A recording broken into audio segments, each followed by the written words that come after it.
There are some games you play at first and think, wow, this sucks. Stop playing it for a while, only to pick it up again and have it be better than you remembered. A good example of this for me is Resonance of Fate. I bought Resonance of Fate at launch and thought it did something unique, but not good enough to be worth my time. I went back and considered the circumstances at the time, and it was a lot better than I remembered. Pokemon Conquest is another example of this kind of game. Originally, I bought the game around when it was released, and I was bored because it didn't have enough substance to be worth my time. I went back to it more recently, and it's actually not as bad as I remembered.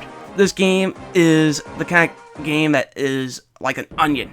You peel back the layers just to see more depth to it despite it lacking in the combat. The development of Pokemon Conquest is nothing spectacular. It was developed by Tecmo Koei, published by Nintendo, and released in North America on June 18, 2012. We all know who Tecmo Koei is by now. Tecmo Koei is a combination of both Tecmo and Koei. If you want to know what caused this merger, go look it up yourself. As for the individual companies, Tecmo is a long-running Japanese developer that has been around since the NES. They've released so many classic games and franchises over the years. These include games and franchises such as Tecmo Bowl, the Dare Live series, and the Ninja Gaiden series. Koei, on the other hand, is more known for being an idea into the ground. The three big series that come to my mind are the Romance of the Three Kingdoms, Nobunaga's Ambition, and the Warriors series, which include games like the Dynasty Warriors, Samurai Warriors, and Warriors Orochi games. These franchises are beloved and have dozens of games in them. Quite frankly, I don't care for them, more so because of the franchise fatigue.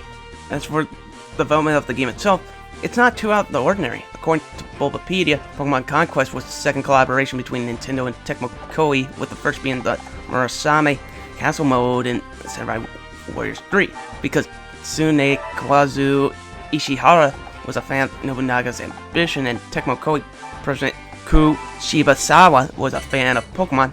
This presented an opportunity to work with each other.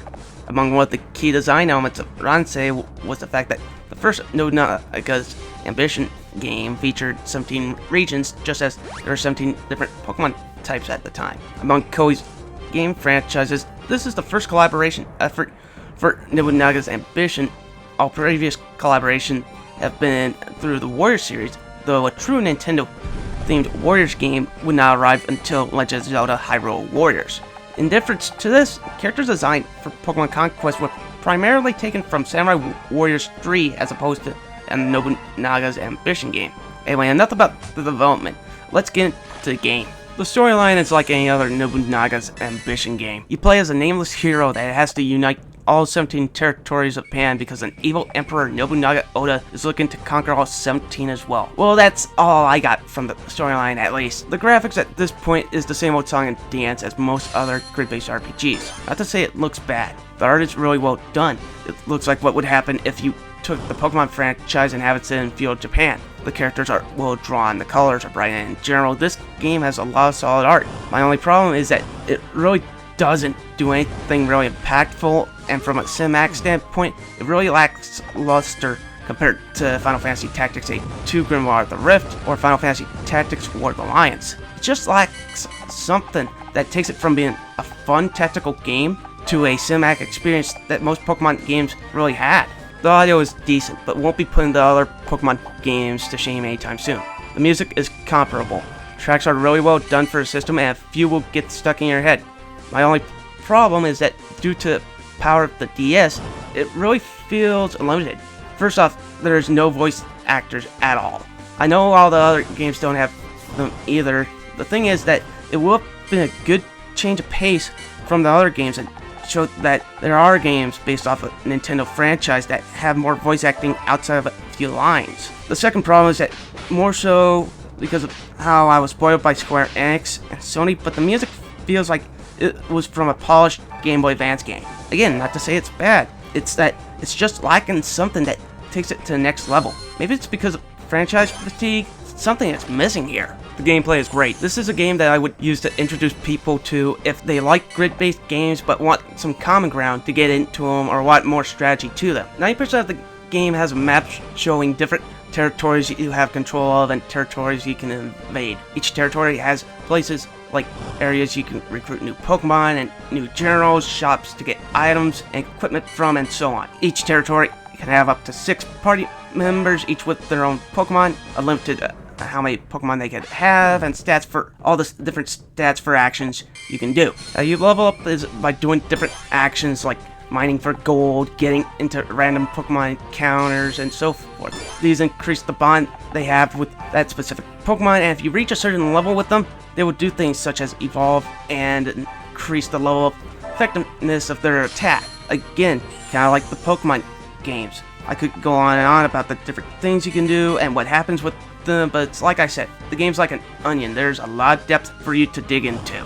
Moving on, this is what I love about Pokemon Conquest. The game has a lot of depth, yet it doesn't feel overwhelming. I never liked how hardcore games like Nobunaga's Ambition or Romance of the Three Kingdoms were, and it really put me off playing them. They felt like you need a 20-page guide, or you have to put 30 hours of playtime into it to have fun. Pokemon Conquest cuts out most of the fat, but leaves enough depth for a guy like me to play it and not think it's treating me like a 5-year-old. The combat is also fairly well paced. Every fight you have to complete objectives in a certain number of turns, otherwise you fail. This keeps fights faster and burns people who use more stall tactics. Outside of that, it's the typical thing I like in a grid-based RPG. The controls are great, with there being support for the touchpad and the standard button layout. It's also not as cutthroat with the difficulty, and in general feels like a well-made game with tons of value. The only thing I really hate about the game is the combat. The combat is dirt simple. It plays like any other grid-based RPG, but it doesn't have the options of a game like a Final Fantasy Tactics. You get one move and one action at most for a turn. Every Pokemon can only move a certain number of spaces and attack in a certain way. You only get one attack and one item for that Pokemon, along with every general getting one special move to use. It's like Yu-Gi-Oh! Capsule Monster Coliseum.